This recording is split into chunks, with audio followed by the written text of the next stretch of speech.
Welcome to the Non-Sequitur Show. Continual watching beyond this point may result in terminal face palming and a complete loss of wokeness. You have been warned.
Welcome to the NonSequitur Show. Yes, I know I had to postpone this, and I apologize. I am very sorry. I wasn't feeling that great, so today I'm feeling a little bit better, and I decided to do it today. So what I'm going to be doing is having a little review of a debate that Alex O'Connor had, which formerly known as Cosmic Skeptic. He no longer has that moniker or Solibri. That is no longer his nickname. He just goes by Alex or Alex O'Connor, and I think that's kind of wise. After graduating from college, he's taken more academic level of understanding of philosophy and wants to be taken a little more seriously in the academic community. And I think that's great that he's using his real name. I mean, I had nothing against the title Cosmic Skeptic. He did kind of explain why he picked that term. It was kind of an out of the blue kind of thing. But that's like Alex O'Connor better. At least it defines him as who he is, that he wants to be taken serious as a philosopher.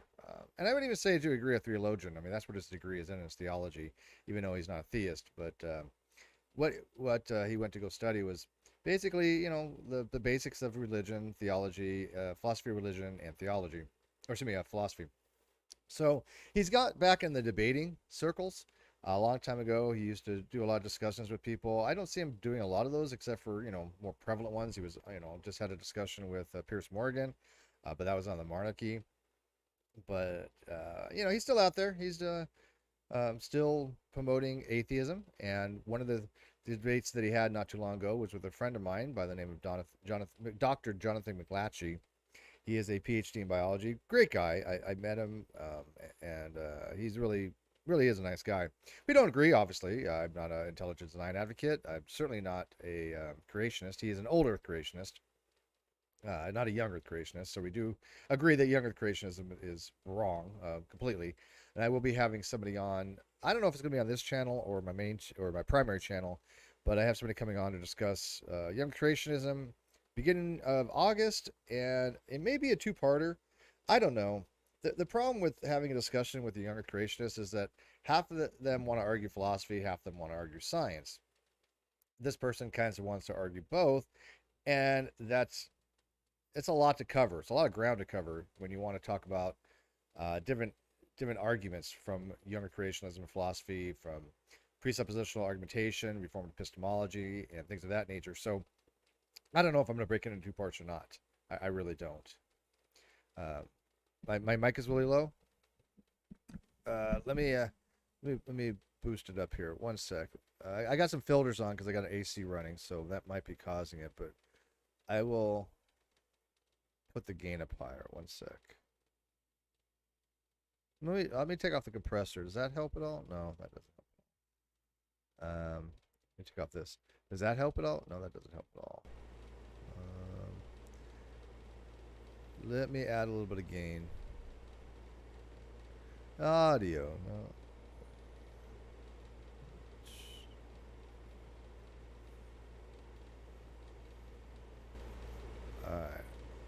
Alright. How is that? Is that too loud? Let me put it to a 5. Testing audio. Is that better? Now you can hear me better? April?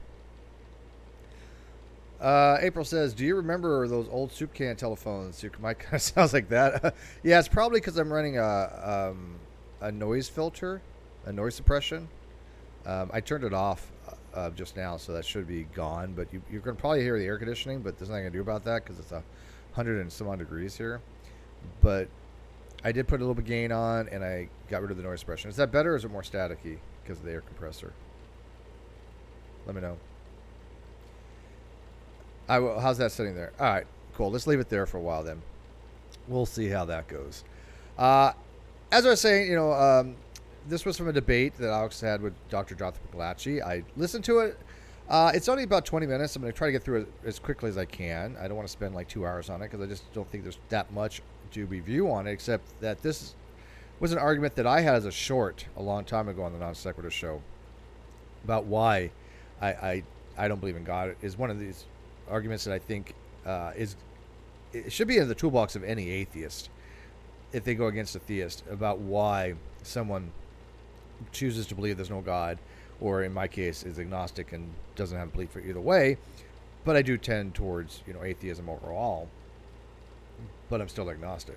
But this argument is a really, really good argument. It's called the argument from divine hiddenness. It basically was formulated by J.L. Schellenberg. He has the most notable rendition of it. I'll be going to explain some of the terms that Alex uses in his argument from Schellenberg. But I will say that I happen to agree with Alex. I mean, too long didn't read. I'm going to be reviewing this, but very favorably, very positively. I think Alex is actually spot on. So when people say, "Oh, Steve's against atheists," and Steve only reviews atheists to get things wrong, no, I'm reviewing here Alex, who I think is absolutely correct, and this is the same things that I argue. So I was very, very happy that because we used to talk back in the day, and he disagreed with me on a few things. One was morality. He had confused some terms. I think he wanted to say that he was a moral subjectivist and also an emotivist. But if you know moral philosophy, that's not possible, because emotivism is under moral non-cognitivism, and moral subjectivism is under moral cognitivism. So you had a little bit of problem there. I think he subsequently has corrected that. And I don't know which one he went to. I don't know if he went to emotivism or he went to moral subjectivism. I'm not quite sure. We also had some issues on the whole lack of belief thing for atheism. He always held that atheism was a lack of belief until he went to college and realized, oh, that's really a bad way to use the term atheism. He recognized that actual experts and philosophers and people that actually want to talk about atheism seriously will use atheism in the positive case, in the belief that God does not exist. So that's what he uses now.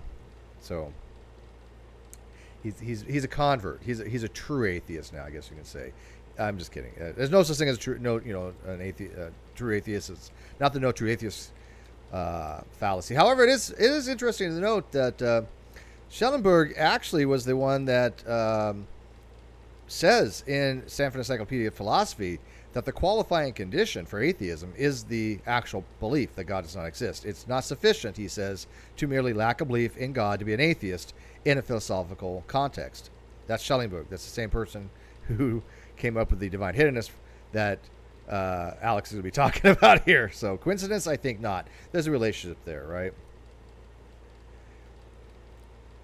The compressor just shut off, so hopefully that's a little bit better. But this is about as loud as I want to go with the gain, because if it's any higher, it's going to sound really even worse. But this should be okay. All right, let's play this. Like I said, I'm going to play it. I'm just going to stop and give my points of view on it as we go, and here we go. One sec. Let's try that again. And here we go. My name is Alex. I am a graduate of philosophy and theology, and I'm a YouTuber.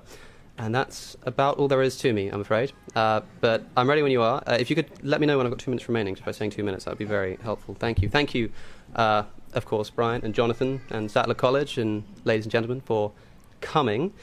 This is the second time that I've engaged with Jonathan publicly. I'm glad to pick up where we left off. We didn't quite get to the bottom of God's existence last time. I don't remember the first one. I'm going to have to find that. I don't know what they were talking about. But yeah, I don't think they're going to ever get to the bottom if God exists or not. I think that's an ongoing debate that's going to go on forever. Pick a side or pick no side. and then go with it. I pick no side, although I do tend, obviously, towards God not existing, because I do think that all religions are false. I think that Christianity is false, but I take a much more nuanced approach to philosophy, and I tend to maintain that I cannot justify saying that there are no gods, at least not in the context of some kind of divine intelligence or necessary being. I don't believe in the Christian God. I think the Christian God's false. But as far as like a overall intelligence that somehow created the universe and everything, yeah, that I have to kind of abstain on, because I don't think there's reason to begin it. There isn't a convincing reason either way for me personally, but I think there obviously is reasons to believe, for the theist to believe there's intelligence and the atheist to believe there's not intelligence, and to what conviction you have of each, that's up to the individual. But I'm confident we might get there today. I wonder, it'd be quite interesting just to get a feel of the room, actually. How many people here are Christians? I think it's a Christian college. Is that the time? Okay, well, it looks like I've got my work cut out for me, but that's my favourite kind of debate, I think. Yeah, and I like the fact that he goes in front of a Christian audience to do this, right? I mean, it's not like just going to an echo chamber of atheists that are going to kind of agree with him, although the atheists that he had grown his channel with, most of them are lack theist, and they're not philosophical atheists. They're not people that anybody that even reads anything on atheism. They just throw a meme up and say, oh, your arguments have been defeated. So he's not really generated the most intellectual of audience. However, recently I think that's changed. I think that more and more people that are atheists and generally knowledgeable about these topics have been, definitely taking it more seriously. I mean, he's been on Piers Morgan, for Pete's sake. He's a force now, because he educated himself and learned about philosophy in a much, much deeper level.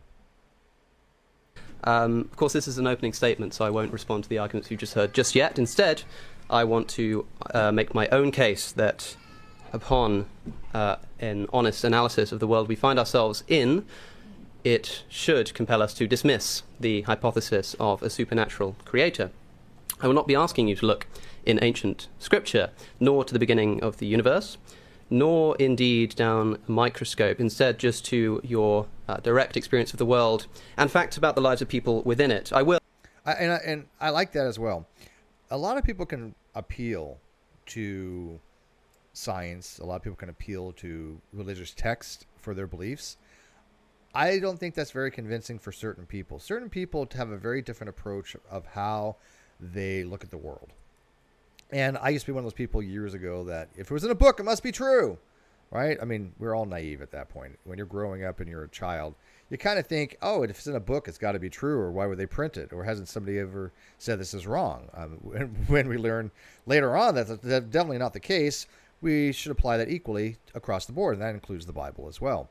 I am not anywhere familiar with the Bible to any great degree. Sure, I've read it. I know bits and parts, but I am the antithesis of a biblical scholar, because it really does bore me. So going to the Bible to try to argue whether God exists or not is one of the most boring debates I could ever watch. I would never involve myself in that, I don't think. Maybe on a superficial level, but I just don't think going to the Bible to determine whether the gods exist or not, or to convince somebody that God does not exist, is just useless. Will, however, indulge in a brief biblical recital, because I want to begin with a reading from the book of Psalms. Yeah, so if you could all turn to Psalm 139, unless, of course, you've already committed this famous passage to memory. Verse 7 onwards reads, "Where can I go from your presence? Or where can I flee from your spirit? If I ascend to the heavens, you are there. If I make my bed in the depths of the Sheol, you are there. If I take the wings of the morning and settle at the farthest limits of the sea, even there your hand shall guide me, and your right hand shall hold me fast." This poem in its entirety is given by the NRSV a title, "The Inescapable God." All right, so that's setting up the foundation for his argument here, the inescapable God. What he's arguing is that, according to the Bible, God is basically all-knowing, all-viewing, everywhere, omnipotent, omnipresent, exists at all times, all places, in space-time, outside space-time, whatever that means. But he's basically everywhere. You cannot go anywhere in the universe where God would not have access to you. That's basically what he's saying. So you can't outrun him. You can't go in a cave. Anywhere you go in this physical universe, God is going to know where you're at, right? So you can't outrun it. It's inescapable, which I think is a great way to set up the divine hiddenness argument, because you can't then say, well, I'm somewhere where God can't reach me, right? Or I'm outside God's presence because God is present everywhere. Now, does that mean God is the universe itself? Not necessarily. I mean, there's different ways of looking at the relationship between a divine being like God and the sustaining or sustenance of the universe, because as a like a great demurge, as a theistic personalism point of view, God exists and then he sustains the universe, and without him the God wouldn't exist, or the universe wouldn't exist. So it's external to God himself, but it's contingent upon God's existence, such that if there was no God, the universe would just cease to be. But logically, due to what's called the principle of eternal verities, that cannot happen, because God, if he has all the attributes of the omni-qualities, he can't just will himself not to exist. And if he can't will himself not to exist, and of course the universe can't just poof out of existence. The other ways of looking at it is more of a pantheistic type approach. You know, the universe is God, and there's other approaches where God is kind of external to the universe, but also the universe as well. So it's a message of bold reassurance to the believer, reminding them that since God is present everywhere, pervading every inch of our universe, he is, in the happiest sense possible, inescapable. But my first argument, and it's going to be the first of three, against the viability of theism, flows from the demonstrable fact that this divine consolation is seemingly not offered universally, and often in fact restricted from those who want it the most. All right, so he's setting this up again, that there are people out there that wouldn't mind a relationship with God. And if God exists, they would love to know. They want to know if God exists or not. They want to have a relationship with him. They are called non-resistant non-believers. And Schellenberg himself basically established what a non-resistant non-believer is. Basically somebody who doesn't resist God, but is actually still capable of having some kind of meaningful conscious relationship with God. In other words, your consciousness exists, and you're able to reach God's consciousness in some way that there can actually be some kind of communication or understanding with each other. But at the same token, doesn't have the belief that God exists. You know, at that point, it would be just mere lack of belief. And which, of course, if you believe there's no God, would also include. But it doesn't necessarily have to include believing God does not exist. It only has to be somebody who's like an agnostic who does not believe, or a non-theist. All atheists, all agnostics are non-theist, but not all non-theists are agnostics or atheists. Atheism and agnosticism are subsets of the superset of non-theism, because you have theism and not theism, right? That's just a simple law of negation there. I'm going to be making the claim specifically that atheism or naturalism provides a better account for three facts of our universe. The first being the hiddenness of God. The second being the geographical, statistical arrangement, shall we say, of religious belief. And the third will be the problem of gratuitous suffering, and we'll see if we get time to finish it. Yeah, these are all great. I mean, really three great ways to approach this. The first one is that naturalism explains phenomenon better. And I think marginally that would be the case. I haven't seen supernaturalism explain anything. So obviously naturalism is the default for science. Science adheres to what's called methodological naturalism, right? Science cannot determine if something is supernatural. It could determine something is not supernatural, at least as far as natural law. But science is prohibited from addressing any real supernatural claims to determine something is supernatural, and prohibited from positing that something has a supernatural causation. If you see something fall, you can't posit a ghost does it in science. You have to posit some kind of natural explanation that is in parsimony with natural law. So I think it's a great way to approach it. And the other one, like the gratuitous evil, which is what's called the evidential problem evil, he talks about. And what was the middle one? One sec. What was the middle one he said? Gratuitous suffering, and we'll see God. The second being the geographical, the geographical. statistical. About how where you're born affects your religion, and I think that's uncontroversial. I don't think anybody's going to argue that if you live in a predominantly Muslim country, you're probably going to be Muslim. If you live in a predominantly Christian country, you're probably going to be Christian. So absolutely, there's some influence on your theological beliefs based upon your geographical location. Arrangement, shall we say, of religious belief. And the third will be the problem of gratuitous suffering. And we'll see if we get time to finish it off. I boosted up the speed. Apart from being unable to escape God, there is a very real contingent of non-believers, and I would count myself among their number, That's too fast. who are unable by any means to discover him, who seek and do not find, who knock and receive, as it were, no answer. This strange phenomenon is known as the problem of divine hiddenness. If there is a God, then simply, why is he hidden from so many of us so much of the time? If theism is to offer a sufficient account of reality, then it must offer an account of what J.L. Schellenberg has famously labelled non-resistant non-belief, which he distinguishes from resistant non-belief. It's sometimes said by a theist who wishes to explain the problem of divine hiddenness that people simply disbelieve through their own fault. They're too stubborn. They're purposefully blinding themselves to the evidence because they don't... Yeah, you know, it's so funny. I've actually seen atheists say that. There's nothing that'll convince me that God exists. I'm like, well, that's just irrational. I guarantee it. You know, if there's an all-powerful God and he reveals himself to somebody in a very majestic manner, right? I mean, like writing Allah in the sky, taking you up like he did at Enoch if he existed. Those kind of things, yeah, they would be pretty convincing. Sure, you could think you're losing your mind, but after some point, you're going to have to accept that this is actually happening. But, of course, most people realize that's probably not going to happen to them. The chances are significantly low, if not close to zero, if it's even ever happened before, clearly. But there are people out there that are non-resistant non-believers that say, look, you know, if I had reasons to believe and I was shown sufficient evidence, whether it be evidential, whether it be rational, whether it be even a priori, evidence that God exists, yeah, then I'm going to believe it. And I'm one of those people. I have no issue with the saying, sure, yeah, there's God. I mean, I was a theist once, but it would require something along the lines of, you know, a revelation of some kind, because through reason and rationalism, I haven't reached the point where I believe in God. There's a lot of good rational arguments out there to maybe give credence to the possibility that God exists, but that doesn't mean that the probability of God is high. So sure, God is possible, doesn't mean that it's probable. There's a big difference there.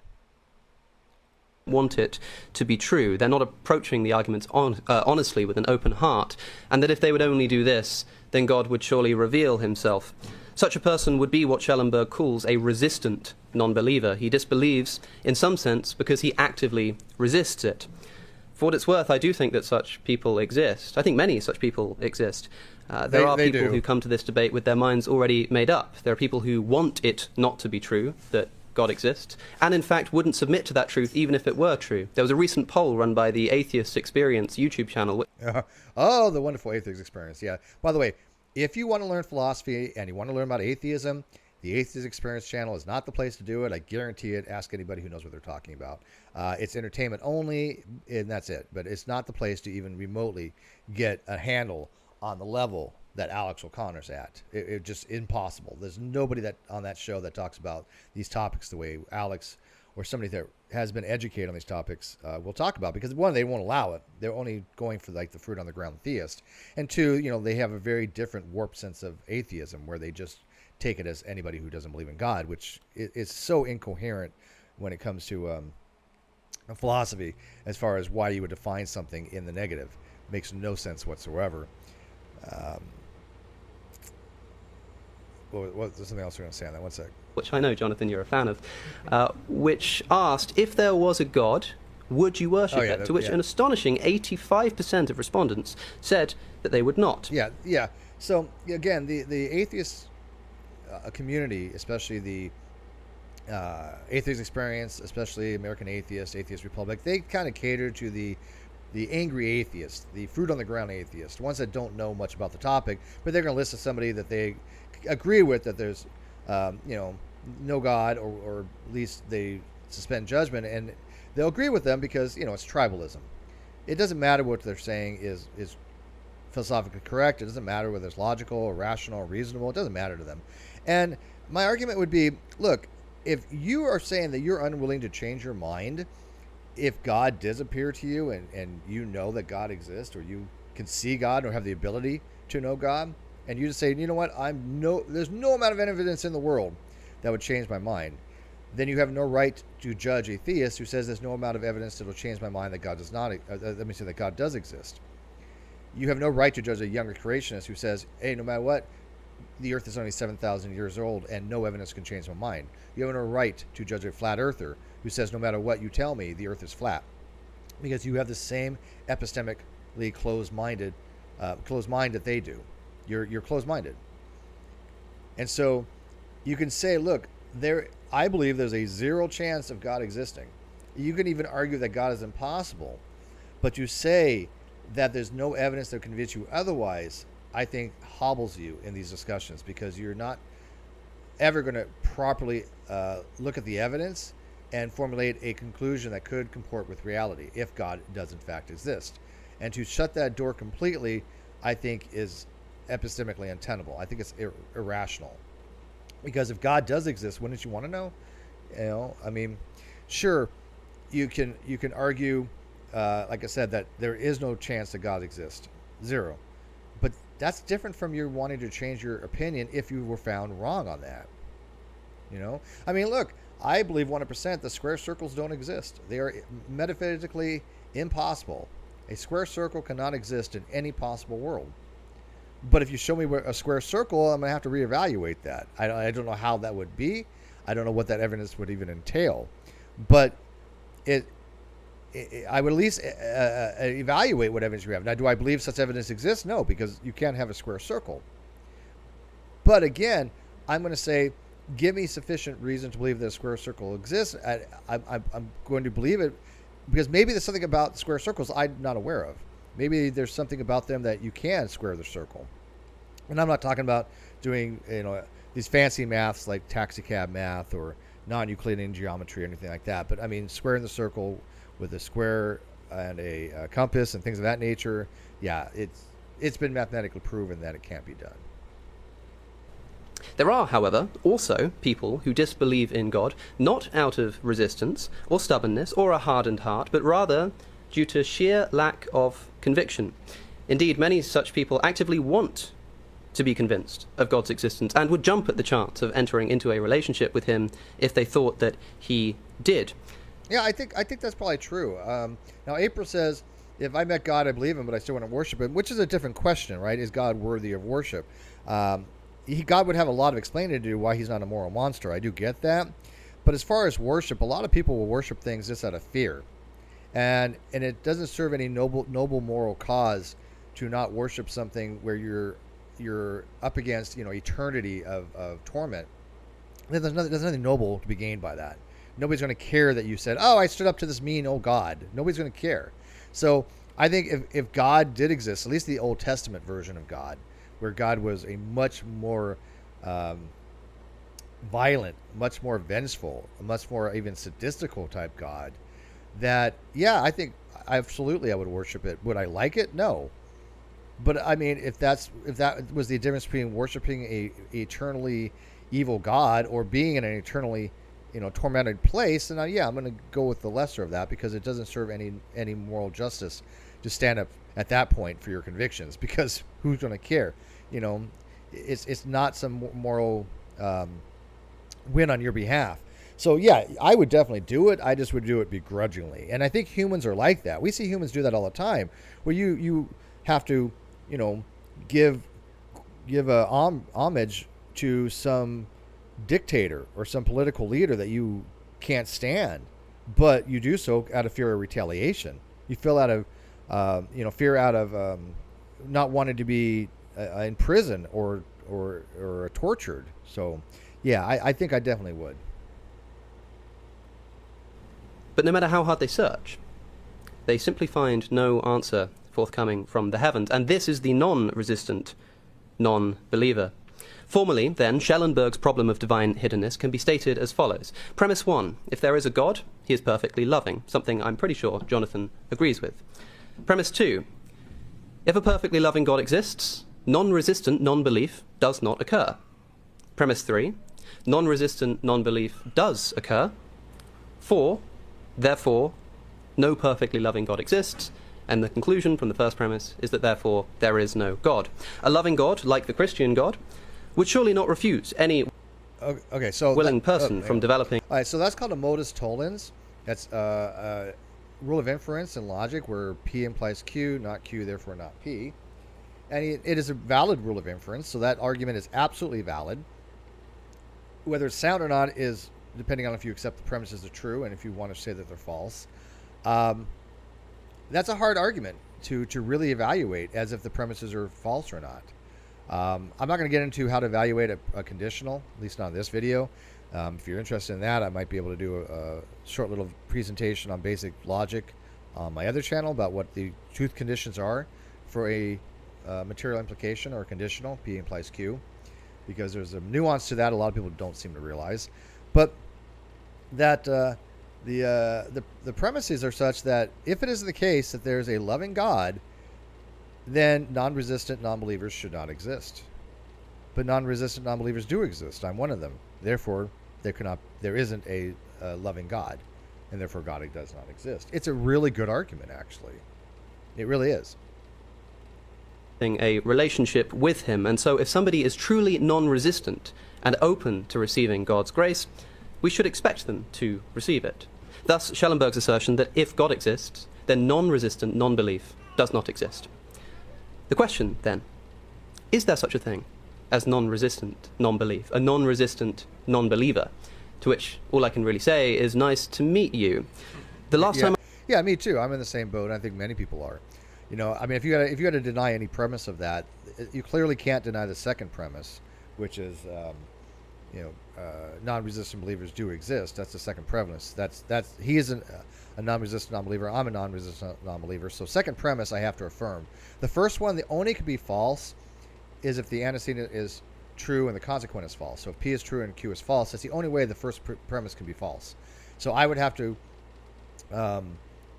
deny that argument as unsound.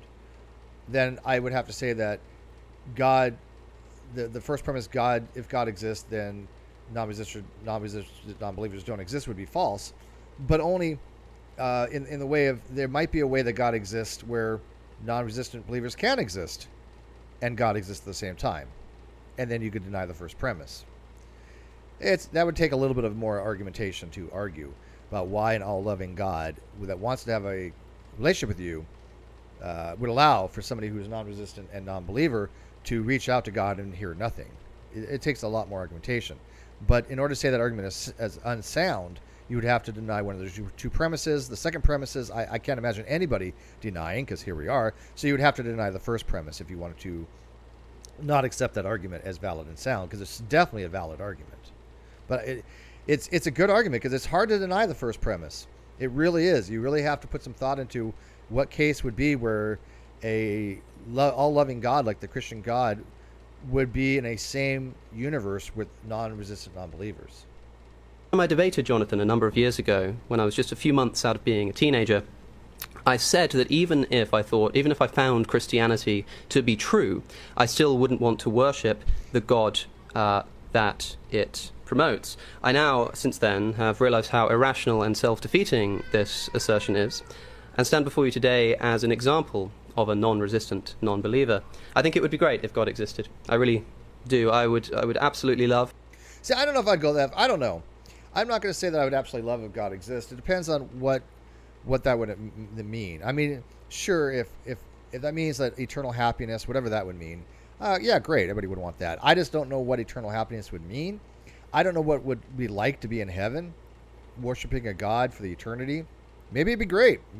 Maybe, who knows, right? Yeah, but I mean, it sure beats the alternative probably. But who are you in heaven? What are you in heaven? Are you a culmination of your life events? Are you a collection of memories? Are you going to have perfect memory? Are you going to have no memory? And if you have no memory, then it's not you.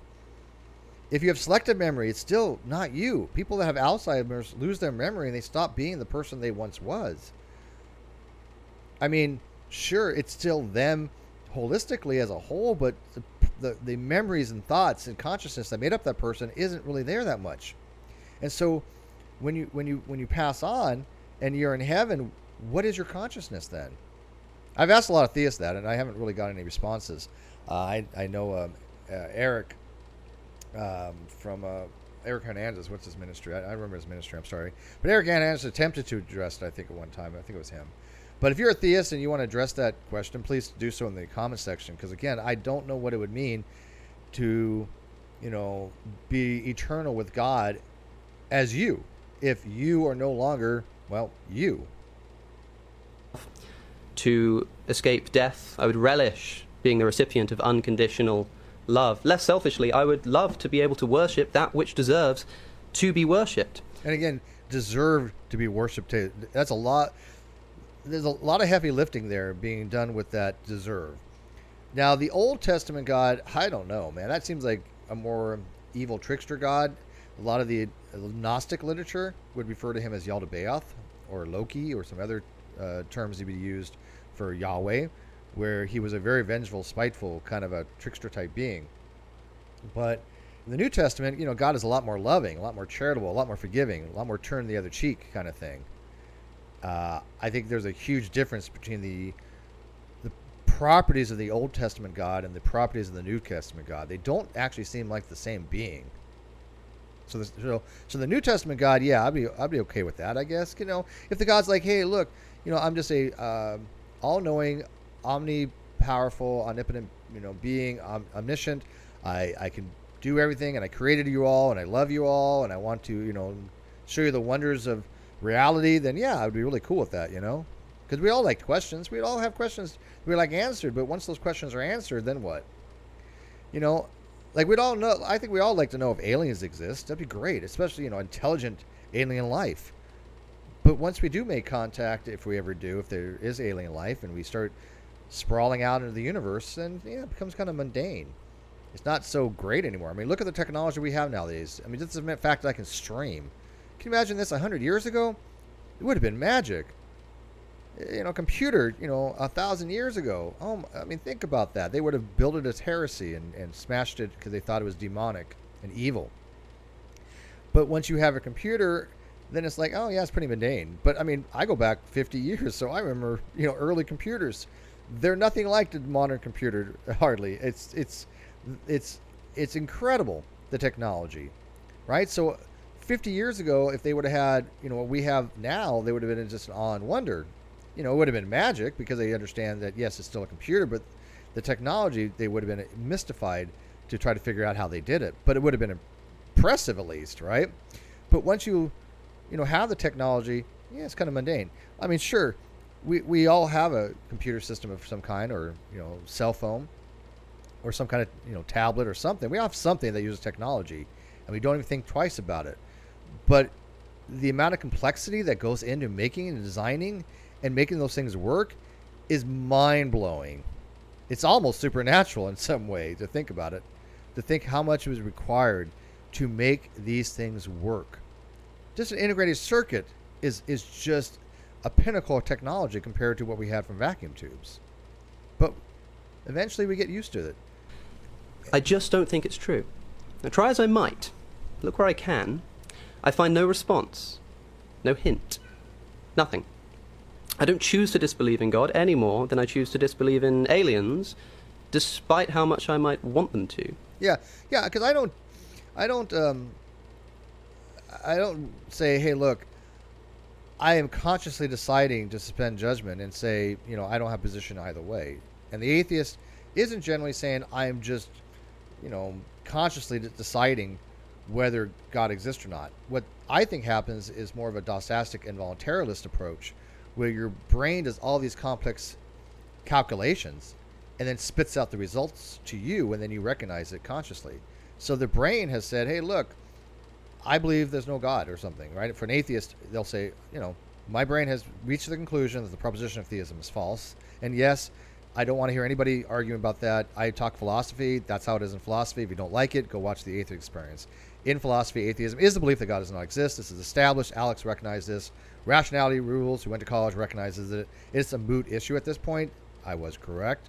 But for the atheist in philosophy, yeah, then they're going to say, I believe there's no God, but it's not really something I think they really take a lot of conscious effort to do. I think it's a processing of the brain that subconsciously does it for you after you evaluate all the evidence and arguments for and against God, and your brain comes to that conclusion for you, which I think, if that is true, then how could God ever judge you for that? Because he gave you the brain, he made it work the way it works, and your brain physically is only a group of atoms, molecules, and tissue, but he created that, and in the process of that, he knew that your particular brain, as an atheist, would eventually reach the point where it would conclude there's no God, which, by the way, would be really, really in line with what's called Calvinism, right? Because the Calvinist believes that it's already been predetermined, or even hyper predetermined, that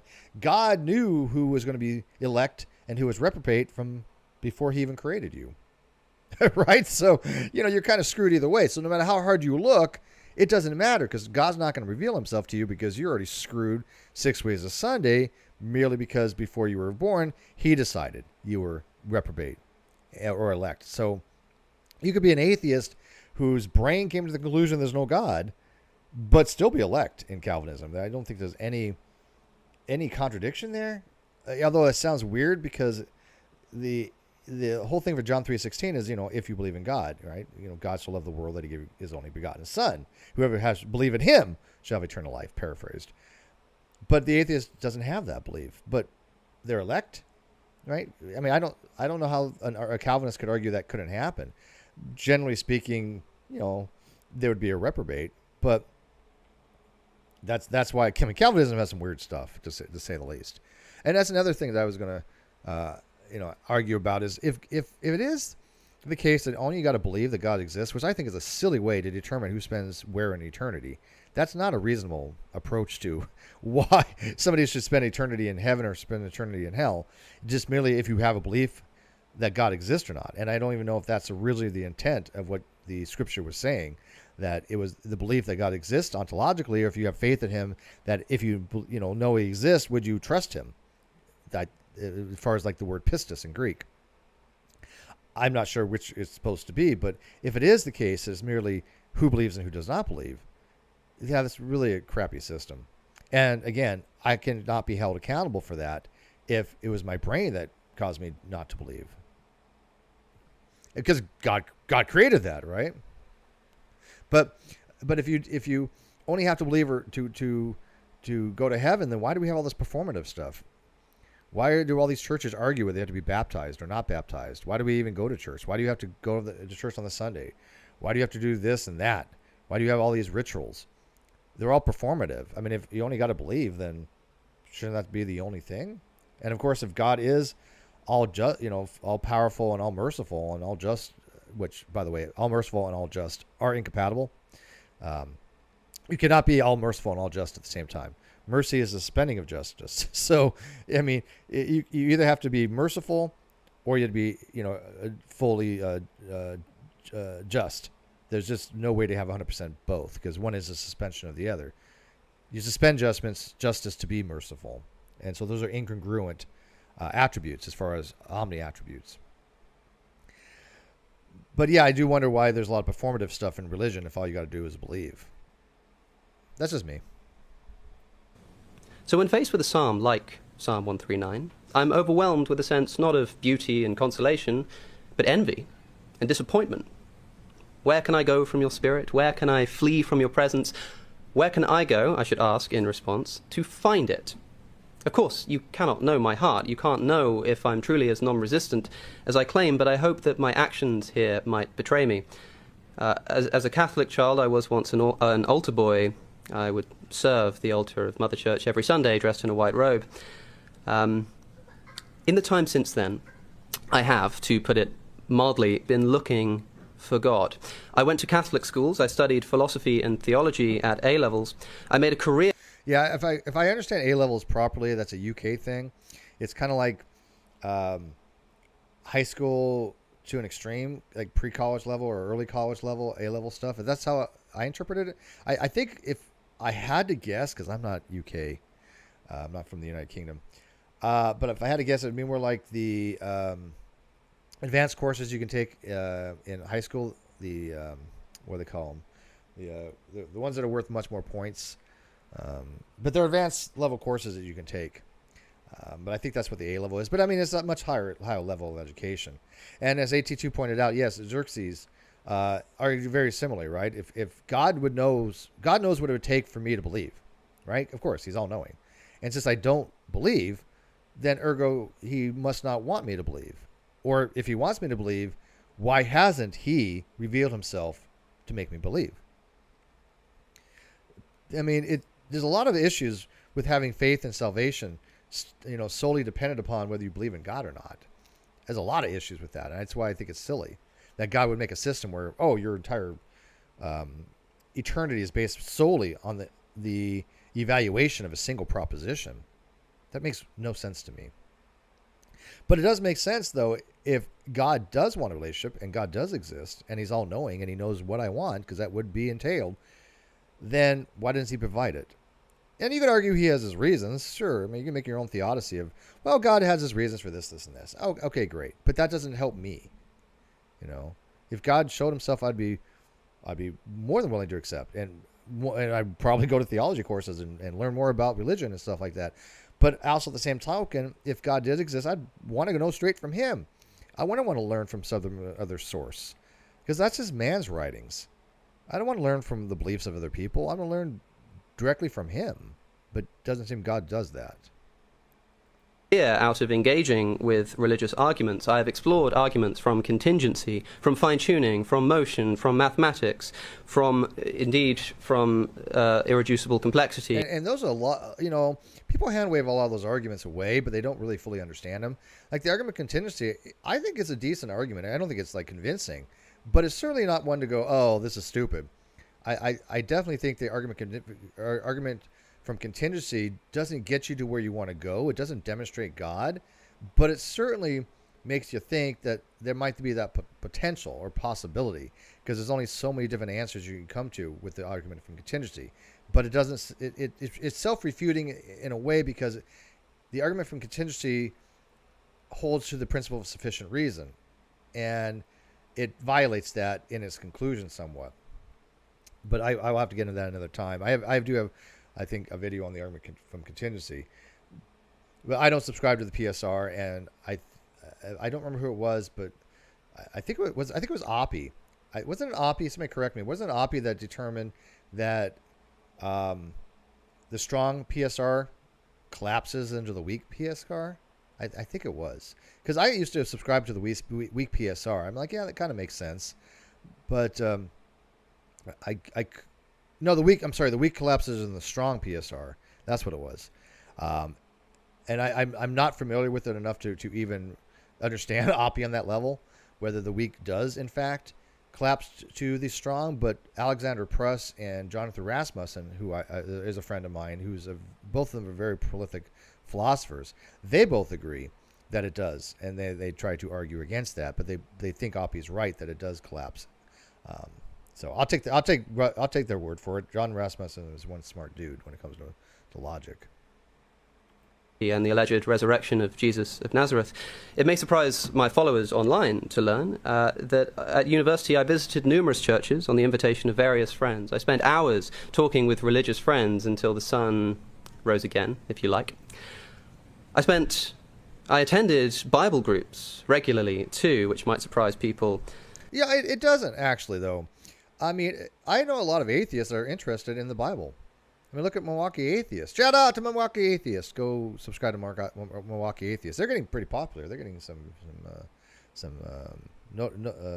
notability. So good on you, Lawrence. I don't. I just have really no interest in the Bible. I find it to be very boring. I find the Book of Mormon to be very boring. I found the Quran to be exceptionally, but I can't even begin to even read the Quran. First of all, you're supposed to read it in the original, language, right? Of Arabic. But yeah, I just find religious texts to be very, very, very boring. Now, Gnosticism, I find a little more interesting, but after a while, I'll probably get bored of that too. But yeah, there's a lot of people that are just interested in theology. So I'm not surprised that he went to these religious things. And of course, if you wanted to know if God exists or not, or want to believe, go to them. I used to go to Christian events. I used to go to Christian get-togethers and meets, and I used to go to even Bible study and stuff like that. Yes, I mostly did it to meet girls, but hey, you know what? It was high school. But yeah, I think they use that to get, what do they call that? Honeypotting? There's a word for that, actually. But yeah, I don't fault him at all for that.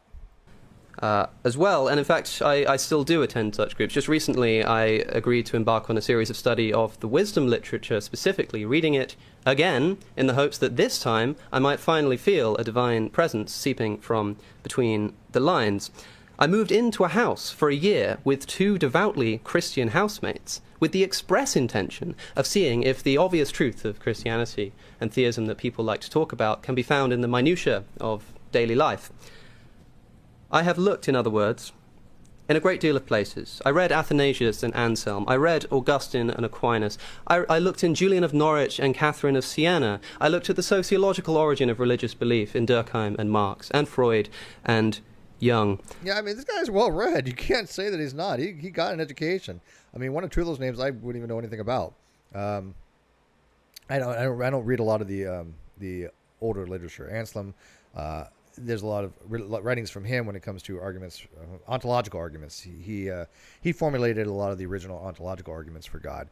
But I don't read Freud. I don't read a lot of that stuff. I like contemporary stuff much more than the historical stuff. And so yeah, he's arguing that he's done exactly what the scriptures have said. Seek and ye shall find. In the Mormon church they call it knock and I shall answer, and giveth and braideth not, or something like that.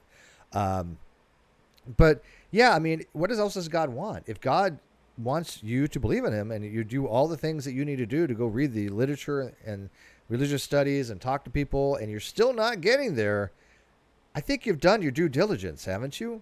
Can God argue that you have not done your due diligence when you've taken the steps that Alex has taken to determine whether he should believe that God exists or not? I mean, that would be nonsense to say that he has not done his due diligence. He's probably done I'm just going to say it. He's done more due diligence than any of us. I'm almost certain that anybody who watches this video, he's probably done more due diligence of, or at least in the top, unless you're a theist, because for an atheist, who has done more? I don't know. I don't think a lot of people have. I looked at religious experience in William James and Rudolf Otto. I've looked in the modern works of people like Ed Feser and Bill Craig and Michael Murray and Richard Swinburne and Alvin Plantinga. I've looked in poetry. I've looked in the Psalms. I've looked in Job. I've looked in Ecclesiastes. I will say that, by the way, Swinburne and Plantinga are not to be trifled with when it comes to these types of arguments. Do I agree with them? No. Do I think that people have pointed out some errors and stuff like that? Yeah, but their writings are complicated. Doesn't mean they're inherently right or wrong. It's just that they are very complicated writings.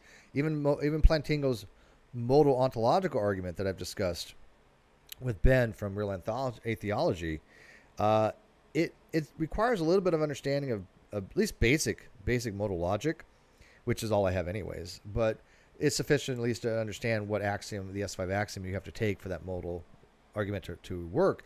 But you have people from the atheist experience in the fruit on the ground atheist communities who just say, oh, all it does is define God into existence. No, that's not what it does at all.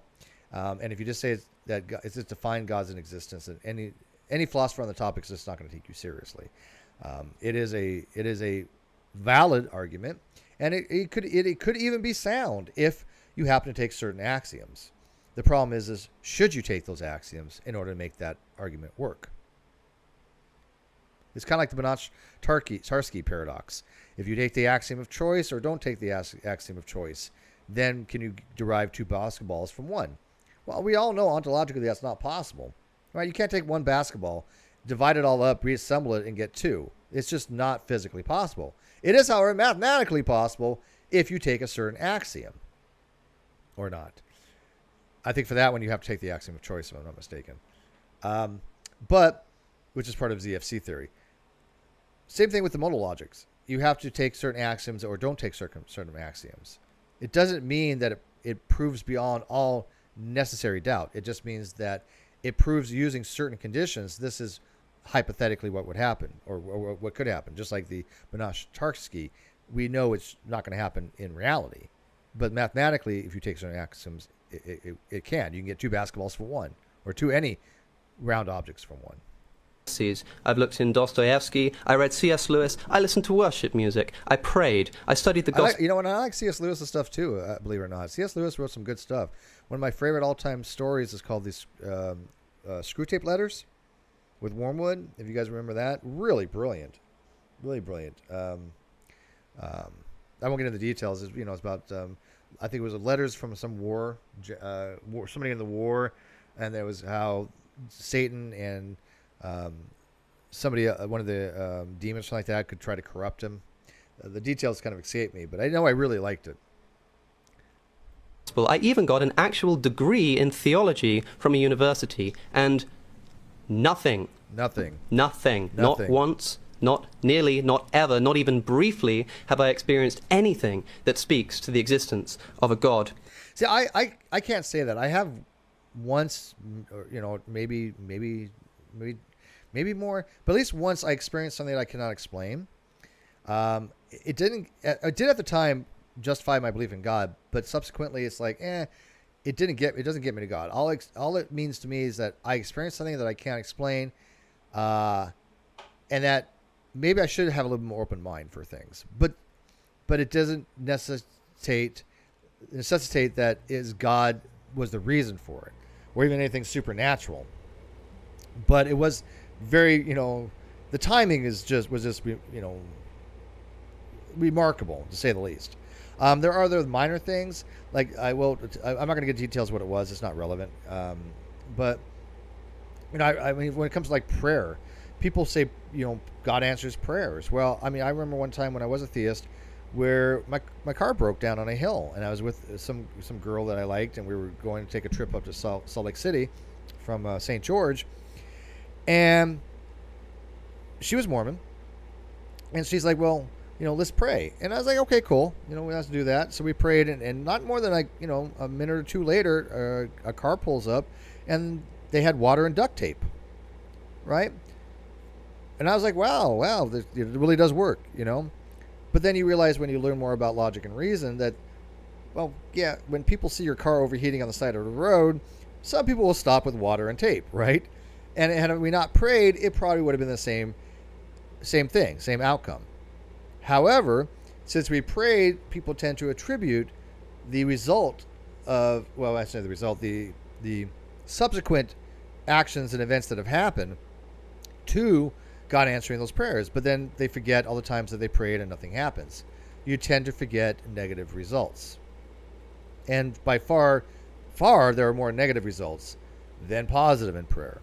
Now, they can argue, well, God answers every prayer, but he either answers the with the requester's wish or desires, answers no and doesn't fulfill it, but he still answered, and no is still an answer, right? But that's not how I look at it, because if he answers no, he needs to tell you, because maybe he didn't. You could argue maybe he didn't hear me, but then it goes back to God's everywhere, right? But it's more, well, God didn't answer my prayer, so why? But they will answer, well, God answers every prayer, so he doesn't answer them no. Yeah, okay. In the universe.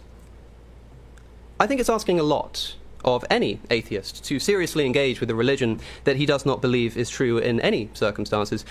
But I think, I have gone above and beyond what can be reasonably expected of any atheist who wishes to entertain the God hypothesis, and for my effort I have been awarded radio silence. Modesta says, one could argue that eventually all who make such a free choice do get the opportunity. McLatchie makes a response in the debate regarding long-term non-resistance non-belief. And yes, you're right. I did watch a little bit of McLatchie's response, and that is one thing he did argue, that in the long term. But when is the long term? Is that before end of life or after? Because I've had religious people tell me, oh, you'll be given a chance to accept God and Jesus, even after death. A lot of religious people do believe that. Not all theists are the same, right? And there's also people that believe in universal salvation, universal atonement. And I think that makes a lot more sense to me if there's a God. I really do. And I do believe that since all religions I believe are false, and I'm not talking about non-theistic religions like Buddhism or Jadeism or Taoism, but as far as any religion that expressly believes as some kind of divine being, then yes, I think they're all wrong. I don't think obviously any of them are right, but I think they're all false. Not just I lack a belief in them. I think they're all in error of some kind. Not all of them can be right. I mean, and so if one of them was right, it would have to be perfectly correct. And that's just not going to happen, because anything that touches man is corrupted. Any religion that involves man is going to put his own 2 cents in every single solitary time. There's no way he can't. That's how God created him. If God created man, he created man to screw things up. And so, yes, I believe all religions are false. So when is that overcoming of the non-resistant non-belief where God actually makes himself known? And why does he doesn't earlier, so you have the advantage of knowing that God exists longer in your lifetime? But again, what does that knowledge matter after you're dead? After you're deceased, if you go to heaven, you know God, great. Your belief was confirmed. But wouldn't there be benefits to believing God on earth if God answers prayers? You could ask for him. Hey, I lost my car keys. God, please help me find my car keys. Oh, look. Prayer answered. I found my keys. They're not my car keys, because I don't have a car, but house keys, It's close enough. It works, Hey, God found these for me, And so I don't know why he wouldn't want people to know about his presence earlier. And again, what good is knowing whether God exists early on in life or late in life? What purpose? Is it going to matter in the long run? And if you die in infancy, what do they know? If you die in infancy, then what are you going to be in heaven? You have no life experience.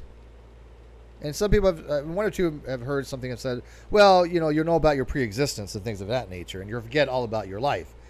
Well, if you forget all about your life, then you also forget about your friends and family, and you forget about what made you you. And if you do have all your friends and family in heaven, which a lot of Christians obviously love that, they're like, oh, I'll be with my kids and my parents. But your parents were somebody else's kids, and your kids were going to be somebody else's parents. So obviously your kids are not going to be like 8-year-old, 12-year-old, teenagers or whatever. Like, is everybody going to be an adult in you're some kind of perfect age in heaven? I mean, what is that? What's the perfect age? I mean, it's just a lot of unknowns, and even Christians go, well, it's the mysteries of God. Yeah, that's not good enough. When you're asking somebody to believe something that you believe, you're going to need a little bit more than that, I think. The inescapable God of the NRSV, in other words, is for me the invisible God, or the inapproachable God, the deaf, distant God. The best account that I can give of this experience of complete and utter silence from deaf heaven is that all that truly exists to me is impersonal space and air and rocks. I know, it sucks. I'm sorry. It's a shame. There's no need to cry about it. The kid in the background. Yeah. And nothing more. My question to Jonathan, then, is simple. How can theism account for this lived experience? How can it account, in other words, for non-resistant non-belief? And if... I do like how he put that the universe seems to be dispassionate about us, right? The universe exists, and if we didn't exist, would the universe care? No. It doesn't seem so. I mean, we're on a speck of dust in the big picture. We're near the middle to the end of the Orion arm of the Milky Way. We're in the middle of nowhere in a cluster that's just not even of any consequence in the universe. What's so significant about us? And so, if a single person, passes on, to us, it's a big deal because they're part of our sphere. They're our reality, our lives, our experiences. But to the universe, it's inconsequential. It wouldn't even bother because it happens so much. It becomes mundane of how many people have died. Billions of people have died. The universe is not going to remember any of them. Atheism, and doesn't atheism, offer a better explanation at the very least? Am I a non-resistant non-believer? If so, what offers a best account, or a better account, of such a condition? A universe in which there is a loving God who does want to be my friend, but is for some reason refusing, or hiding, or toying with me? Or a universe without one? Yeah, and that, it's a really good argument, actually. that what explains the results that he's had. He's looked, he's sought, he's read, he's educated himself. He still has not come to the conclusion that there's a God. And I don't want to hear theists go out there going, oh, everybody knows God. That's complete BS. Stop it. It makes you look just as much as an idiot as the atheist who wants to argue that atheism is just lack of belief. You're both on the same level. You're just stupid. Stop it. For the theist, anybody who says God, everybody knows God, it's written in his heart. No, that's epistemologically unsound, and it's just an argument from assertion. And it's actually infuriating to the people that don't believe or believe that there's no God. You're basically calling them a liar. That's not how you go into an honest dialogue.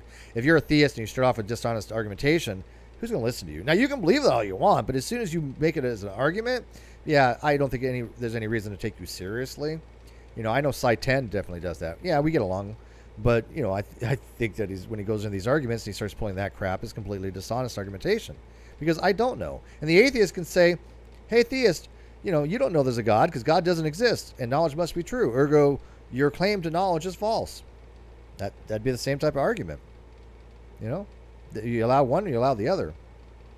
And I think the atheist has a better position because I don't think anybody can know whether God exists or not. And so, it's a good point. What explains it more? The theist argument that God is all loving, all knowing, that wants a relationship with you, or naturalism, which, again, atheism does not entail naturalism, but naturalism does entail atheism. Ontological naturalism or philosophical naturalism does entail atheism. Because if there's no such thing as the supernatural, there's nothing in the non-natural set, then there is no God. Because there's no elements in that set, and God would be an element in the non-natural or supernatural set. So what explains it better? Well, God doesn't exist. And that's not an argument from incredulity, and that's not an argument from, argument from incredulity, or argument from ignorance. Yeah, it's not either of those, because you are going out of your way to find evidence for something. If you expect evidence and you don't find it, then you can make a better argument that what you're looking for doesn't exist. You can't just say, I have not been exposed to evidence that God exists, therefore God does not exist. That is an argument from ignorance. But you can say, if God exists, I expect this, and this based upon his properties, based on the fact that he is all-knowing, all-loving, and wants to have a relationship, but I'm not getting that. It is more likely the case that God does not exist, and I'm going to conclude there's no God. Same thing, back to the haunted world on Sagan's approach. If you have an elephant in your room, you are going to expect the room to be destroyed. You're going to expect to see elephant poop everywhere.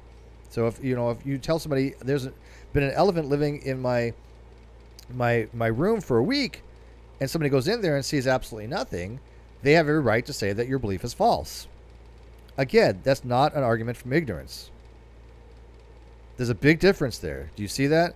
Because if there's an expectation of evidence, then you can more rationally conclude that doesn't exist. And again, we're not talking about certainties. It's not the same thing to say, I am certain there's no elephant in your room. Although in that particular case, I think you could argue that just fine. But to say, I believe X is different from saying I know X, which is different from saying I am certain of X. All those are subsets of each other. Certainty is a subset of knowledge, and knowledge is a subset of belief. So when somebody says God exists, they're not stating that as a certainty claim. But you can certainly say God does not exist. And somebody says, well, you're certain of that? You say, no, but that's my belief. You just assailed their rejoinder. That's all it takes. Because they're not, they're strawmanning you a little bit, right? Because there's a difference between saying, I believe God does not exist, and I am certain God does not exist. There's vastly big difference in those two statements. Or is there no such thing as a non-resistant non-believer, which is the only remaining option? Which also you have to say is false, because Alex is a non-resistant non-believer. I'm a non-resistant non-believer. We know many non-resistant non-believers. We all secretly resist in some way or other. After desperately, in other words, trying to convince myself of God's existence for years and being left painfully unconvinced, will you just submit, as if to add insult to this spiritual injury, that this is in some way my fault? It's all his fault. And if it is, then what could I have done differently? Yeah, and I love that response right there. What could I have done differently? what is it that God wants? What is it that possibly does God want that you could have done differently? Because he's definitely not giving you any guidelines. And if you have to spend your entire life looking at multiple different religions, then you're not living your life. And you get people that do look into multiple different religions, and they still come to different conclusions. There's people out there that one day they're Baptist, next day they're Catholic. One day they're Catholic, and the next day they're Calvinist. One day they're Jewish, another day they're Christian. I don't know. So that doesn't seem like a very methodical way to discover if God exists or not, especially if God has the power to just reveal himself. What should I be doing differently? What could I possibly have done differently given the course of my life? Now, assume for a moment, ladies and gentlemen, the alternative hypothesis of naturalism, of atheism, and ask if it provides a good account of non-resistant non-belief. And I think the answer is obvious.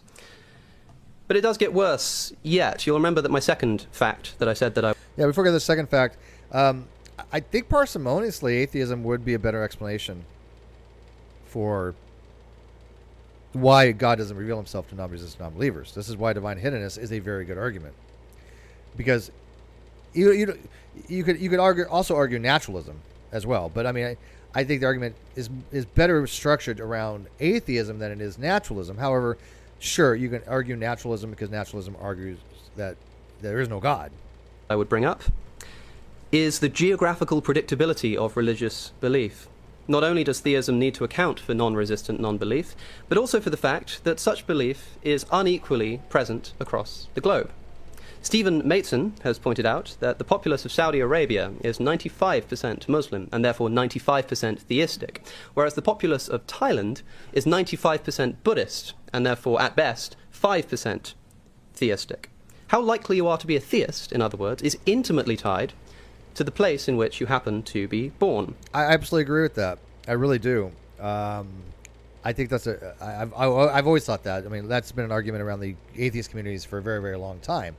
Because if you're born in a certain location, you have the propensity to be raised in that religion because your parents believe it. And the parents are going to pretty much teach you the beliefs, right? So if your parents are Jewish, you're probably going to be raised more Jewish. If you're Muslim, your parents are going to probably want to raise you Muslim. And you're going to believe that. You're going to tend to believe that stuff. Now, I wasn't raised in a very religious family. My mom was Jewish. She would light the menorah every so often, and she had some candles, and we'd make matzah brah, and I didn't like a filter fish at all. But, we had neighbors that were Jewish. We'd go to their bar mitzvahs and things of that nature. So culturally, yes, I did tend to Judaism. My dad was Protestant. But we would only say prayer maybe on Thanksgiving, Christmas, things of that nature. That was it. And even then, it was minimal, to say the least. My mom kind of believed that something was out there, but she didn't know what. She felt like something was watching over her, her entire life, guiding her a little bit. But she never really articulated it past then. So I wouldn't say that she's a believer in God per se, but she believes there's something more. But we weren't at all raised to have a lot of religious performative stuff, and certainly not indoctrinated. I was not indoctrinated in any religion. Even when I chose Mormonism, that was all on my own accord. So, what can better explain this geographical spread? Theism or naturalism or atheism? Well, let's consider our two competing hypotheses. Could it be that God does exist, but that the Thai are simply naturally 20 times more likely to be resistant to belief in God than, say, the Saudis? Are they just naturally 20 times more stubborn or something? This seems implausible. This doesn't seem to be their fault. Yeah, I agree with them on that so too. Maybe then it's not their fault, and God just has some reason to hide his face disproportionately more from the Thai than from Saudis, or indeed from those born here in Massachusetts, which... Yeah, I mean, if God wants you to believe the Christian faith is true, then he hides himself from the Muslim community. Now, sure, you have Muslims that convert to Christianity, you have Christians that convert to Muslim, but overall, in those Muslim countries, you're going to be Muslim. Now you certainly could argue that it's either become, Muslim or face severe penalties, including up to, death penalty. Sharia law is nothing to joke with. I am very much against radical Islam, 100% radical, and I don't even know. I don't care to even know about the faith. It's irrelevant to me. absolutely relevant. I know a little bit of the, when it comes to hadith, I at least get the gist of the overall concepts of the faith, but I don't have to know the beliefs to know that if you have to enforce your belief by Sharia law, your belief is false. That's my position. So, it has a theistic, according to one statistic, is 75% theistic. If theism is true, it seems to me that God has a lot to answer for here. Is it not troubling, Jonathan, for as a Christian, that your place of birth is a reliable statistical indicator of how likely you are to be saved? Yeah, I mean, think about that. If I said, if somebody was born in North Korea, where they don't have religion, or the religion is, Kim Jong-il, then, yeah, you're not likely to be Christian. Or in China, you're less likely to be Christian. If you're born in United Arab Emirates, in Bahrain, or Dubai, Jabal Ali, Djibouti. Well, no, Djibouti is Africa. Let me think. I was over there too. But if you're over in the Bahrain, any of those United Arab Emirates countries, you are going to be more likely to be Muslim, which means that God didn't want you to be Christian because he let you be born somewhere else. I'll say that again. Your place of birth, which is entirely arbitrary, is a reliable indicator of how likely you are on Christianity to be saved. You're significantly more likely.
Oh, I'm sorry, I was muted there. Sorry.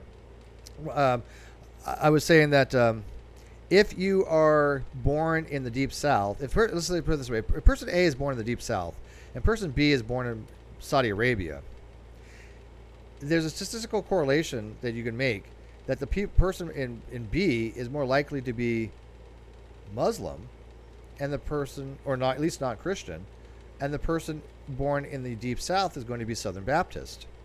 And that shouldn't really be the case, because if your salvation is determined on what you believe or not, which is, again, seems still really odd to me. But if that's the case, then you can make the correlation that salvation is contingent upon where you're born to some degree. There's a direct relationship between your potential of being saved to where you were born, the family you were born into, the church you were raised in, right? So he's got an excellent point there. Likely to be a theist if you're born in Rwanda than if you're born in Thailand. Can this situation really obtain under the supervision of a God who wants to come to know us and makes his existence equally accessible to all? The chances seem infinitely small. Yeah, they're not Now equal. consider naturalism or atheism. Religion varying by region is exactly what we would expect if it is a man-made cultural phenomenon, and nothing like what we should expect if there is, in fact, one true God who loves all equally. I agree. And again, it's more parsimonious for the atheist, because the atheist, if there is no God, we would expect what we see. We would expect that religion is going to be predominantly determined by geographical location, and that is exactly what we see. Again, I think atheism provides a much stronger account of this fact of our world. Finally, then, the third fact of our universe, which is gratuitous suffering. Gratuitous. Before we get into the third part, would you guys agree that geographical location really does play a significant part on a formulation of beliefs, and that people, even rational people, can believe certain things merely because that's what they've been exposed to all their lives, and only later on when they start developing their own critical thinking skills. And there's actually some theories out there how we go on to process later on in life and develop our own moral theories and epistemic theories that we don't do early on. And so we see people change religion much more later on in life when they start investigating other things, because early on people go to church because they're told to. People have a fear of punishment. Go to church or you're going to be punished. Get dressed for, put your Sunday school clothes on or there's going to be punishment. That's an early part of our moral development, even of how we process morals. It's by initially through punishment and reward, which is equally applicable, I think, to religion. It wasn't until later on people start, questioning whether they got the actual church, and people, will stay in the same church, maybe like the social aspect, but some of them will go to other religions thinking that that's the true church that has the salvation. Oh, it's the Catholic Church. Oh no, it's the, the Church of England or the Baptist. So this is what I think we would see. We don't see a homogenized society where just randomly, if you say, hey, this country here, this person lives there, what do you think the religion is? You'd be like, oh, I have no idea. Because wouldn't that what we expect if theism was true? At least a little bit more, I would think so. What do you guys think on that? Here means something like unjustified or unwarranted or meaningless. I do this because it's easy to see how some instances of suffering may be beneficial in certain circumstances or necessary to bring about some desirable state of affairs, some desirable end. But the existence of meaningless or unnecessary suffering does seem to be incompatible with the existence of a God who loves us and has the power to prevent it from happening. We're sometimes told that God has morally sufficient reason to allow suffering to exist. Indeed, if God... So what he's talking about is called the evidential problem of evil. And there are some theodicies out there to try to assail this particular problem. I don't think they're that great. I think one from Plantinga on the logical problem of evil might have some points, but that's not really that major consequence because not many people even argue the logical problem of evil, but it still, I think, has value in the atheist toolbox. But the evidential problem of evil, that's a really good argument about why there's gratuitous evil. Why is there natural evil? Why are there things like hurricanes? Why are there things like floods? What possible reason would we have for that? Why does God want humans to suffer? If God is all knowing and all merciful, why is there even suffering to begin with? Is good, then he must have such sufficient reason. Perhaps suffering is necessitated by human free will. Perhaps suffering helps to develop a person's moral character, or maybe it's... But even it helps develop somebody's moral character, which is a theodicy that's out there. What good is that going to do in the afterlife? Are you going to be suddenly a more moral person than the other people there? I mean, like I said, are you going to remember your trials and tribulations? I just don't know what good that would do. Can you imagine living for eternity and having the memories of like 60, 70, 80, 90, 100 years, give most maybe, of memories? Most people, life expectancy is now, 78, 80? Most of us probably won't make it to 80, 85. That should be about the range most of us should expect. Are we going to really care about an infinite amount of years afterwards about what 85 years did? It's unimaginable that that's going to make any significant consequence about a soul building exercise. I think it was wasn't it? It was Hicks, isn't it? John Hicks, I think, had the theodicy for the soul building exercise, if I remember correctly. necessary to achieve some other end that God wishes to bring about. But intuitively, there appear to be instances of suffering that cannot serve any such end. And if even one example of these turns out to be an actual case of unnecessary or meaningless suffering, this would be enough to cause a problem. I want to propose something that might sound a little strange at first, which is that the biggest problem for theism here is not, famously, the great, intense sufferings of the world, like holocausts or earthquakes, but rather menial, less significant suffering. I think they're both. I think that, of course, you have to take into account the big sufferings, but the small sufferings, I think, can be used to better argue the gratuitous problem evil. And he kind of does a little bit, and I'll talk about that in a second here. Like being caught out in the rain, or stubbing your toe, or tripping over a curb on the street. Why? This seems a tad absurd, I'll grant you that, but consider that... And there's actually a thing in philosophy of when it comes to gratuitous evil, one of the canonical examples is stubbing your toe. And so I have argued, and I certainly don't think I'm the first to do this by any means. There's other people, but I mean the way I argue it is my own way of arguing it. But is that let's say that in your lifetime you stub your toe 50 times.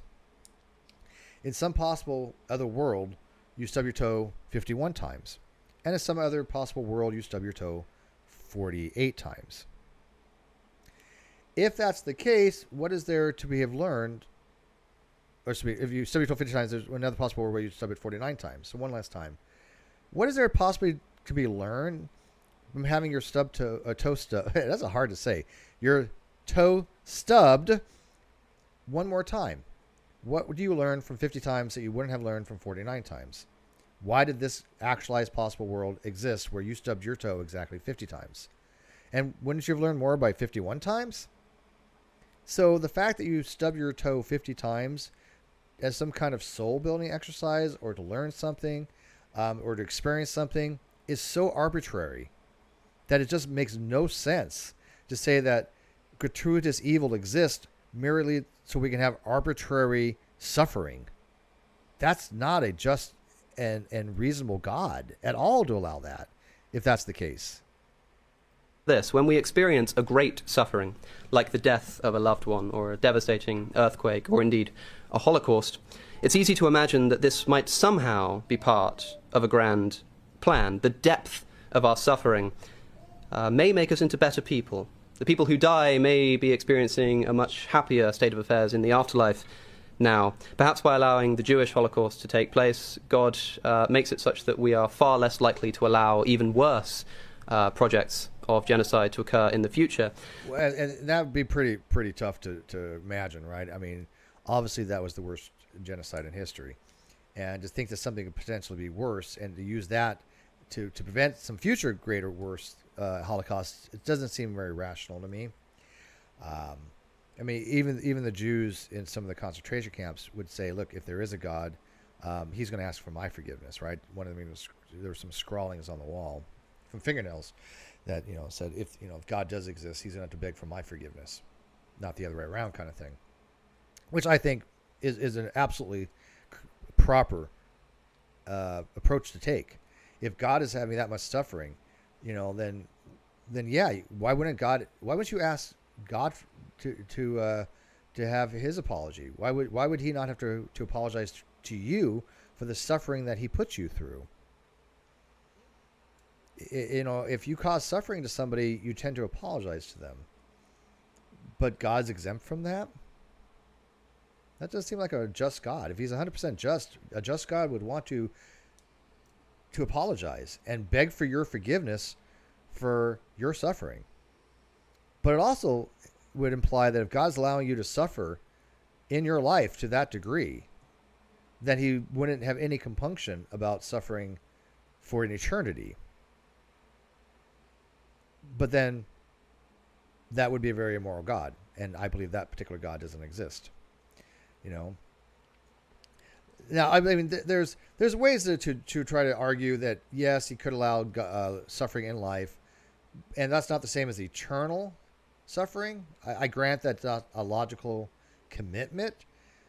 But it does imply that least that if a God exists that wants to have that type of level of suffering on earth, then he wouldn't be two-phased by having for eternity.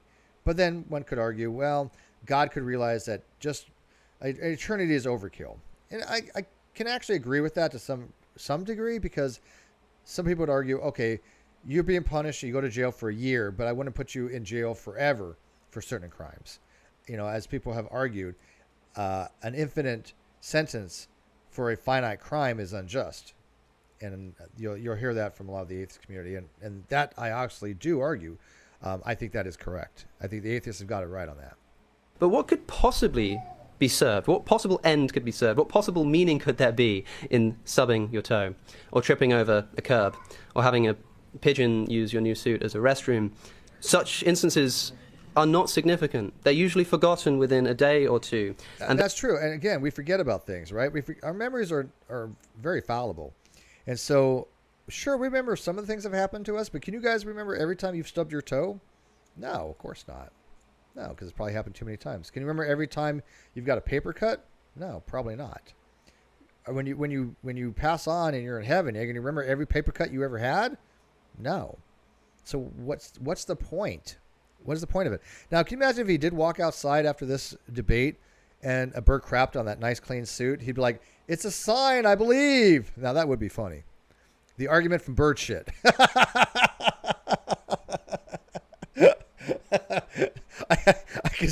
I can see Alex becoming a believer, and he starts arguing the argument from bullshit. The argument from bird shit. I'm taking that one. Go ahead, quote me on that one. That's funny. Argument from bird shit. Therefore, I haven't talked to Alex in a long time. Like I said, we used to correspond, but if anybody ever gets a chance to talk to him, tell him Steve's argument from bird shit. Okay, that's hilarious. do not and cannot develop the soul, nor do they seem plausibly part of some grand design or plan. They seem, that is to say, meaningless and unnecessary. More meaninglessness. That's why they call it gratuitous, by the way. Gratuitous problems. Instances of, let's say, great or intense suffering, much more meaningless than these. And truly meaningless, unnecessary suffering is certainly more expected in a world without benevolent supervision than in a theistic paradigm. A successful theodicy, in other words, then, needs to provide not only an account of the great and intense sufferings of the world, but also the menial sufferings which pervade the human experience. Now, I'm actually quite surprised that I've made it this far without mentioning animals yet. It's quite unlike me, but that's a final consideration that does deserve our attention. Yeah, and before he goes into that, let me point out that Alex had to stop his vegan diet, and I applaud him. I think his health concerns are number one, and I will criticize members of the atheist community faster than anybody else. You know I do. I mean, come on, really? But I think anybody who criticizes Alex for that is a piece of shit. Alex stands very firmly behind veganism and ethical veganism, and he has some very good arguments for moral veganism. And I think that his debate or discussion with Matt Dillahunty was excellent, and I think he put Matt Dillahunty to shame. But I think there are ways of at least assailing to some degree his arguments, but they're not bad arguments, and they should be taken seriously. But just for the fact that he needed to get off his diet is not an assailing of his moral arguments. It's not. It's just not. And so when people say, "Oh, you didn't believe your own arguments," that's not what happened at all. And so I think that people need to stop going after Alex for having to at least get some type of non-vegan consumables in his diet. I don't know if he's going to go out and eat, like raw steak or anything, but definitely pescatarian, milk, eggs, things of that nature, and maybe a steak every so often. A lot of people that are vegetarian or vegan, they might have to have a steak every so often. That doesn't mean that they are committed.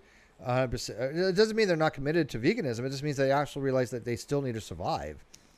Dying for a cause is not something that is any great moral virtue when it comes to something like this. And so you can say, look, I am generally vegan or vegetarian. I might have a steak every so often, but I tend to a vegetarian or vegan diet. I think that's just fine. It doesn't overcome his moral arguments for veganism, and it certainly doesn't overcome any argument for the moral, ethical treatment of animals. And that's something that I do argue. We are stewards to animals, especially pets that depend upon us. If you have a bird, a cat, a dog, a hamster, a guinea pig, rat, snake, whatever, it depends upon us. And so we have a moral obligation to take care of that animal.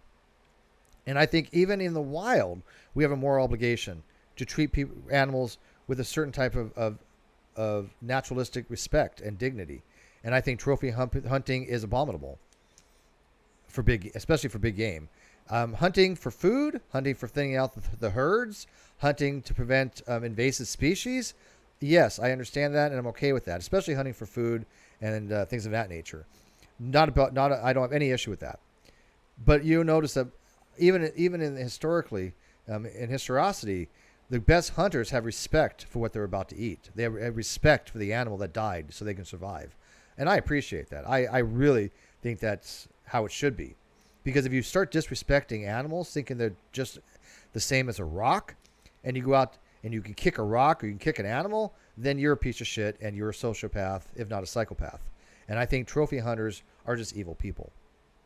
So that's, again, my personal beliefs. And again, you notice how I didn't say I lack a belief, trophy hunting is bad. No, I don't lack a belief. I take positions. I have a belief that trophy hunting is bad, just like I have the belief that all religions are false. So, whatever theodicy might explain human suffering, the existence of animal suffering seems infinitely more difficult to explain. Animals are not free in the way that we are. Yeah, so why are immune to the free will defense. What's the purpose for God to have animal suffering? What good does that do? Now, I am sure you're going to find some theist out there that says, oh, the animal doesn't really feel pain. They have no souls. Well, you're a piece of shit. It doesn't matter whether they have a soul or not. I don't believe they have a soul. But they do have the ability to feel pain. They do have reactions to feel pain. They are aware of pain. They are, sentient creatures. They may not be sapient, but they are sentient. They have awareness. This has been demonstrated time and time and time again. And for you to treat an animal like a rock because you just don't think it has a soul from God, your religion is not just wrong, it is evil. Your religion is evil than any satanic religion, and because I don't think Satanism is evil, because I do tend a little bit to Satanism. But if you think that an animal doesn't deserve to be treated humanely, then you're sick. You're absolutely sick and twisted in the head, and I will denounce your religion to the day I die. That's just me. I'm an animal lover. What do you want, okay? Cannot morally develop in the way that we can, and so are immune to soul-making theodicies. They are, on most accounts, not going to heaven, and so they will not be compensated for their suffering. Yet their suffering is immeasurably large. Somewhere, right now, billions of animals are suffering in the wild, from predation, from disease, from hunger, from fear.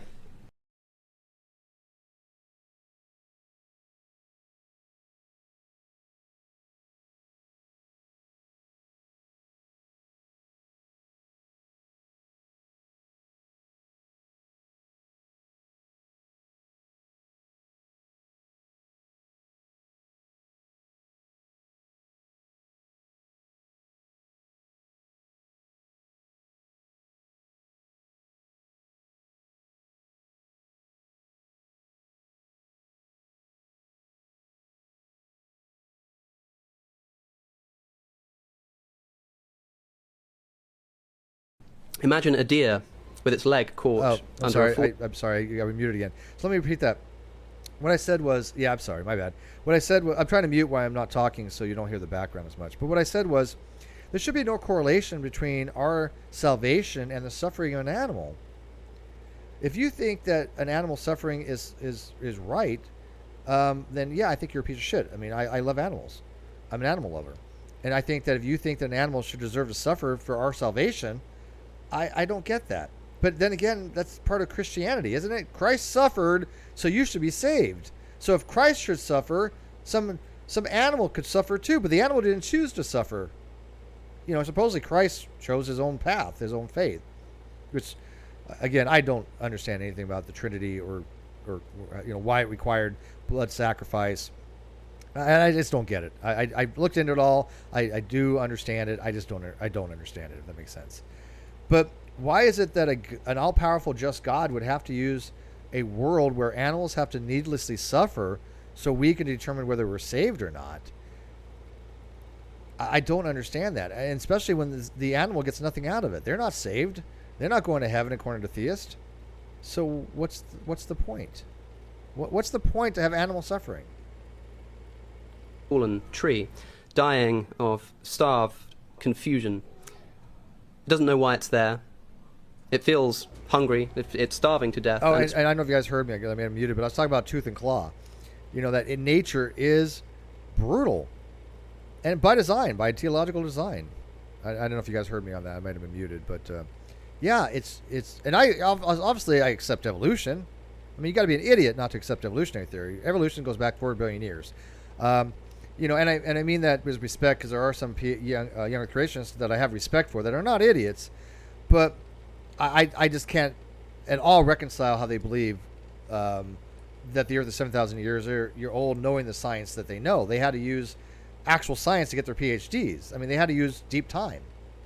And so, yeah, I absolutely, unequivocally accept the Earth is billions of years old and life has been going on and evolving for billions of years.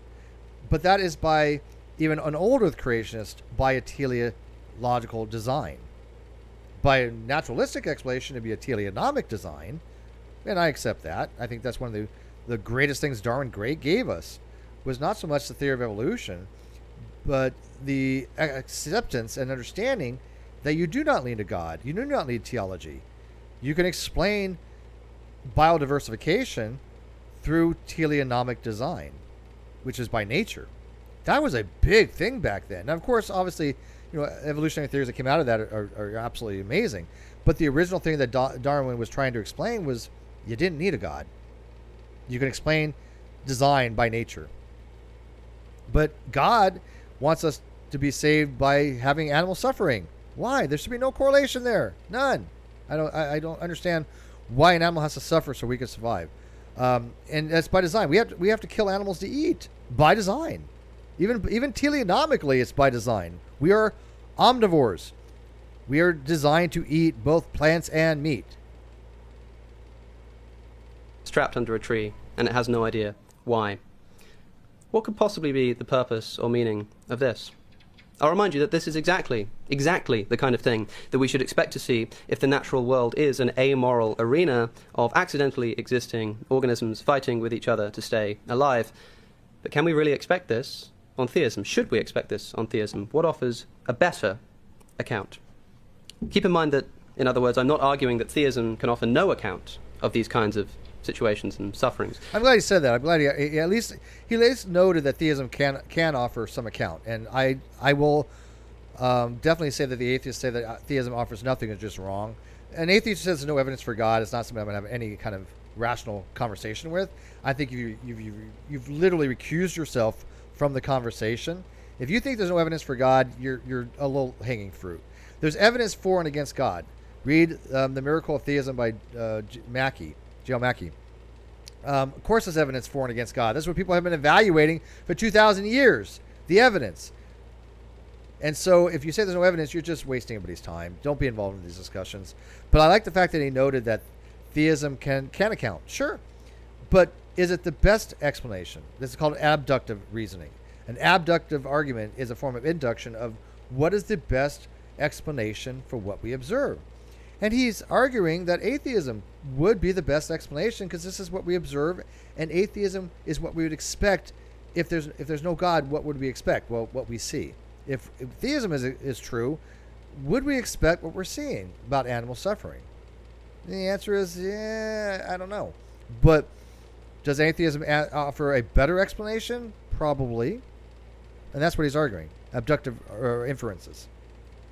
Though I am skeptical that it can, I'm only arguing that assuming that theism is false offers a better account of it than assuming that theism is true. Assume atheism. Assume that human beings and other animals are nothing more than evolved creatures who developed pain receptors to make them more prone to avoiding the menial and great sufferings that upset our survival prospects.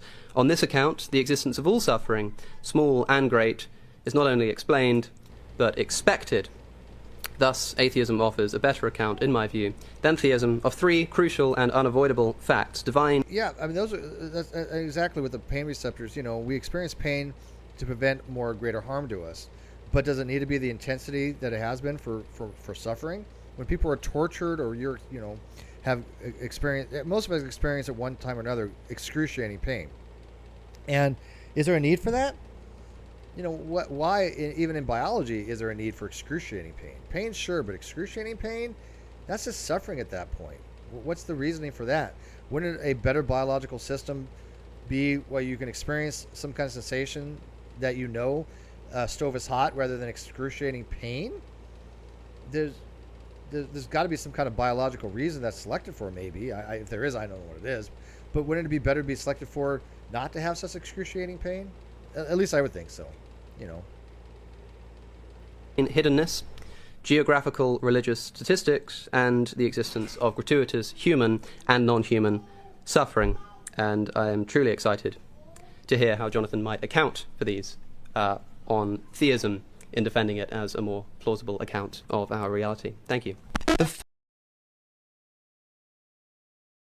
All right, I'm going to end it there and kind of wrap it up. My thoughts are that I think Alex did really well. I think he argued three very strong arguments for atheism. And keep in mind, though, he's not arguing for just merely lack of belief. He's not saying these are arguments why you shouldn't believe in God. He's arguing these are arguments why you should believe there is no God.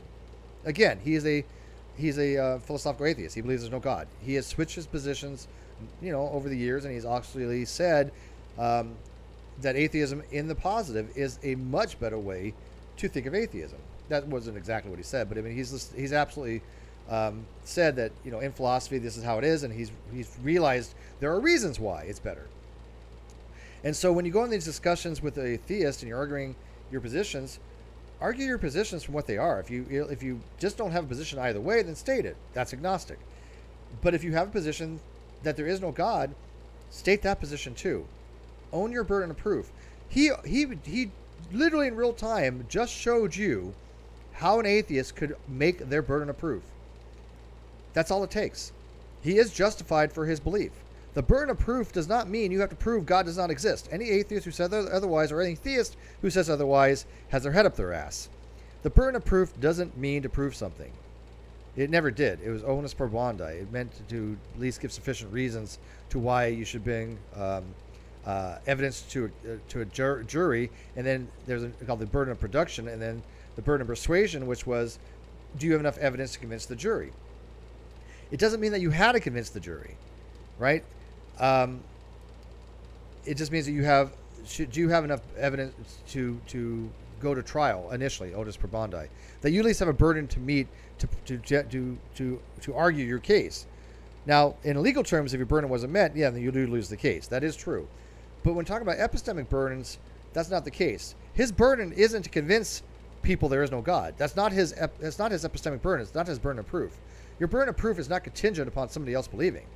His burden of proof is, has he given sufficient reason to justify his position that God does not exist? And to that, yes, he has. Alex O'Connor has not only met his burden of proof, but I think he has done a brilliant and exceptional job of putting three very strong arguments against God into a single 20-minute presentation. And I think he did an exceptional job. So when people say that I bash on atheists merely because they're atheists, you don't know what you're talking about. What I do is I criticize fruit on the ground atheists that don't know what the hell they're talking about, that have never read any of the names that Alex has pointed out, doesn't know what divine hiddenness is, doesn't know what argument from evil is, doesn't know what basic logic is, and yet are arguing for basically non-theism, because they're not arguing that God does not exist. You're just arguing, I don't believe.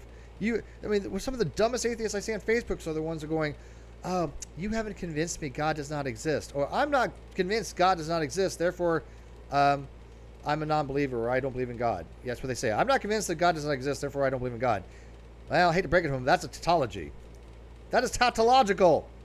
It cannot be any other way. If you don't believe in God, you're not convinced. If you're not convinced, you don't believe in God. That's a tautology. And so they're not giving you any information about anything. They're just talking in circles. And so, yes, I criticize atheists like that, and I'm trying to avoid those types of atheists on these platforms. I know they're fun, I know they're entertaining, and I do it on Twitter and Facebook, but on my YouTube channel, I try to take a little higher caliber person, and so I don't have a lot of those discussions with fruit on the ground atheists. So, but anyways, I'm going to wrap it up. Props to Alex. If you guys ever get a chance to talk to him, let him know that Steve McRae really liked his arguments, thought he did really well, and he does owe me a discussion one of these days.